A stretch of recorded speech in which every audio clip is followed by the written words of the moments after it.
Would you rather eat beans or die? Well, let me tell you about someone who actually chose death over beans. If I mentioned the name Pythagoras to you, I imagine you might hold back a yawn. Most people know this bearded boffin for his taste in triangles, but he was actually a far more bizarre and radical figure than his presence in maths textbooks would suggest. He was a religious reformer of the 6th century BC, a kind of hermit cult leader who lived in the caves of southern Italy. And he advocated for a radically different life to that which traditional Greek religion offered. Instead of slaughtering cows and entering wine-fueled trances, Pythagoras advocated for a life of silence, restraint, and a vegetarian diet. But one thing that the sources about his life largely agree on is that him and his followers fastidiously avoided the eating of beans. Why, you ask?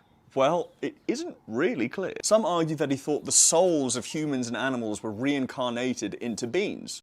Others say that he avoided beans because he thought that they resembled a human fetus. And still others say that the fact that beans are the musical fruit they cause flatulence, that was the reason that he avoided them, because they were unclean. But Pythagoras was simply not messing around when it came to fearing the bean. And that's revealed by one telling story of how the great sage died. As the citizens of the town of Croton turned against Pythagoras and his followers for opposing their move to democracy, Pythagoras supposedly fled a raging mob. However, as he tried to scarper, he happened upon a field of beans, and so he turned to face his pursuers rather than carry on through the crop. It seemed that Pythagoras would rather have no pulse than to touch a pulse, and so the crowd promptly murdered him. Now, while the story is probably fictitious, it does speak to the utter strangeness of this man and his esoteric beliefs. But what really fascinates me about Pythagoras is his uncanny relationship with none other than the Buddha. Both lived at the exact same time, both preached compassion to animals, and both believed in reincarnation. If you want to know more about these two men and the profound lessons they can still teach us today,